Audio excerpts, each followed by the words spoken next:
Hello and welcome to another video for the 6thAxis.com. I am Stefan, or you might know me as Teflon, and today I'm joined by my fairly regular co-op partner. This is Bunimomike. Say hello, Mike. Hello. Oh. I wanted to give that slightly caught off guard feel to it all. Ooh, I'm hot into the collar now.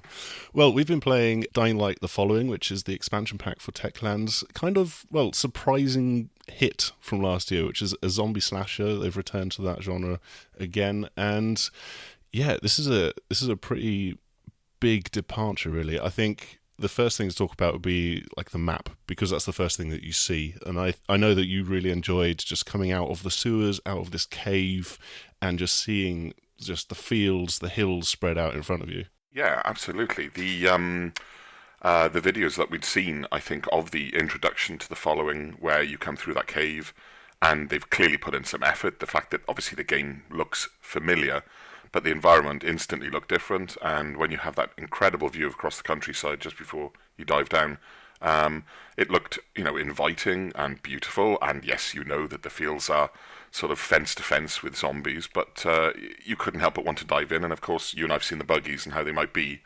So yeah, it was just a matter of getting on with it and seeing what the DLC was like.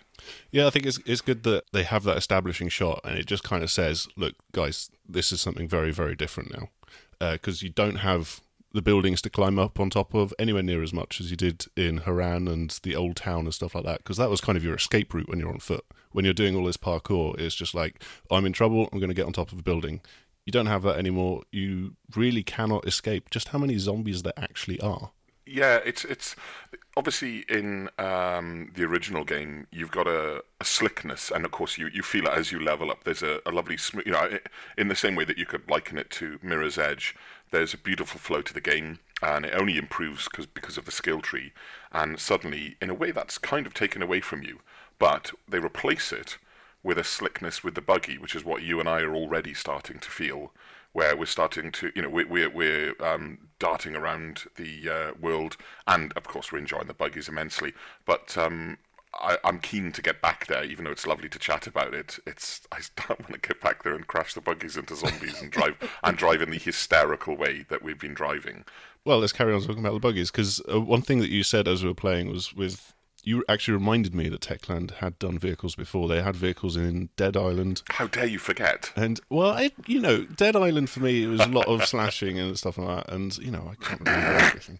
Yeah, it's Dead Island was... The thing is, you and I have talked about this at great length because, number one, you and I enjoyed Dead Island. So I suppose anybody listening to this might well be interested in Dying Light, one would hope, and also think to themselves, ooh, they enjoyed Dead Island. They're one of those sort of people. And we did. We saw the comedy value in it as well, and we had a lot of fun, but we also enjoyed the driving, and we did some very, very silly bits of driving in it. We tried to not so much break the game, but test its limits, and, it left us in tears of laughter. And the buggies have actually done that again, and not in a trying to break the game sort of way, but because they've enabled you with these buggies to have, an absolute shed load of fun. They just give you the freedom. Like, firstly, they've got the handling model right. When you're on the road, it's very, very controllable. You can sort of do nice, smooth handbrake turns, a little bit round corners, that kind of thing. Yeah, you can. Yeah, well, you're playing on mouse and keyboard, which makes it... Do you know what? It's an exclaimer or disclaimer, choose what you want, but mouse and keyboard for the buggies makes things very difficult. There's no way I can beat Tef in any of the races, and we're usually fairly evenly matched. But, no, it still does a nice job. And actually, the upgrades, you can really feel the difference already. But, yeah, because the upgrades are really there to give you... there's handicaps when you go off the road, basically, and so you bobble around a lot more when you're going through fields, because obviously the buggy's struggling with the uneven surface and the grass and, the zombie and the bodies. Zombies and the tires, yeah, exactly. Zombie bodies, yeah. Yeah. And so, you get stuff like better suspension, better brakes, tires. We've just unlocked, a crash bar so that we can clatter through more zombies and not get slowed down as much. Yeah, and of course, and the fun stuff like the cosmetics. The silly little bobbleheads you can have, the little hanging necklace. So, they've given you another skill tree, and it doesn't feel detached at all. It feels, because the buggy embraces the environment, because that environment, and actually that was something I wanted to say a few minutes ago, when you see that first shot at the start, Techland are just saying, here we go. Here's a new playground for you. It's different to how it was before, but welcome and enjoy the hell out of it. And I have to say, so far we have, because the buggy enables all of that for you.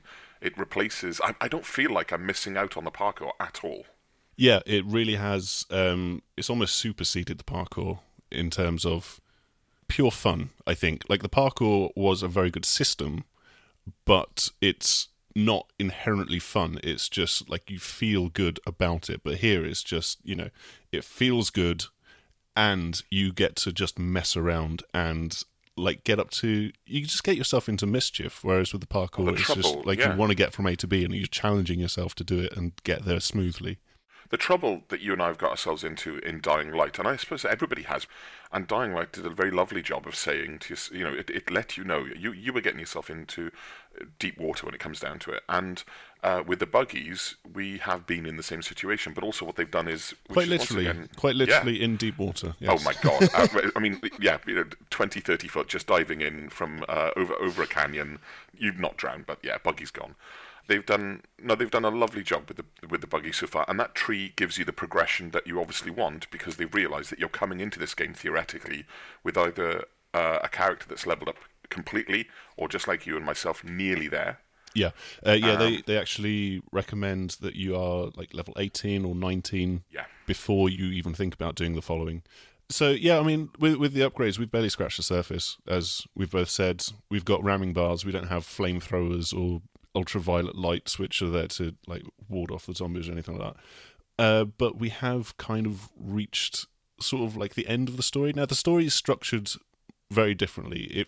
It's more of a hub kind of structure where you pick up missions, pick up lots of side missions, and you don't really have this direct thread which you can follow. You don't go back to the same person time and again and get the next mission. You have to do these side missions in order to get that progression. They've done a nice job with it, actually, because the thing is, Dying Light's core game, I think a lot of the reviews said that the main plot was ultimately forgettable, not in a horrible, horrible way. Video games does suffer with that still a lot these days.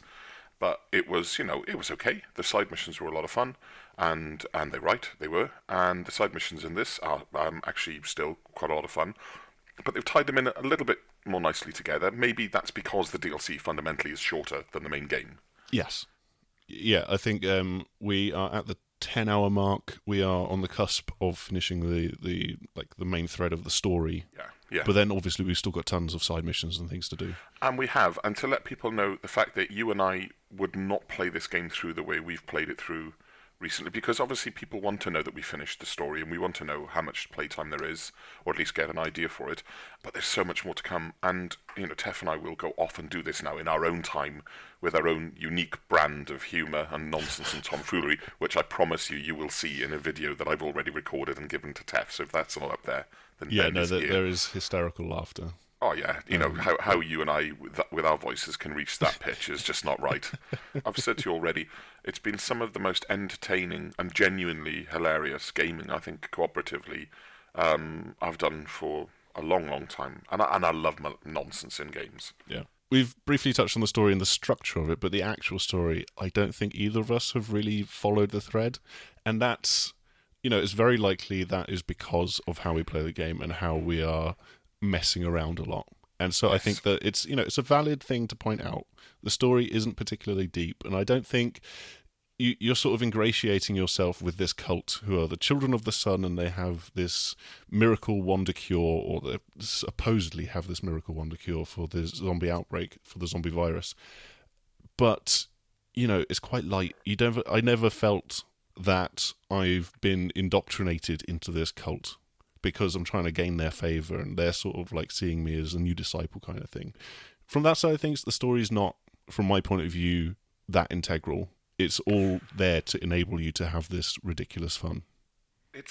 Well, I mean, if I might be so sort of, philosophical about it all, in a way, or at least maybe a pearl of wisdom here is that open world games suffer. They suffer because they create such a lovely playground of things for you to do, and I have the same problem in GTA. and that is, for the first day and a half, I've gone off just to bugger around. I mean, I'm just having so much fun.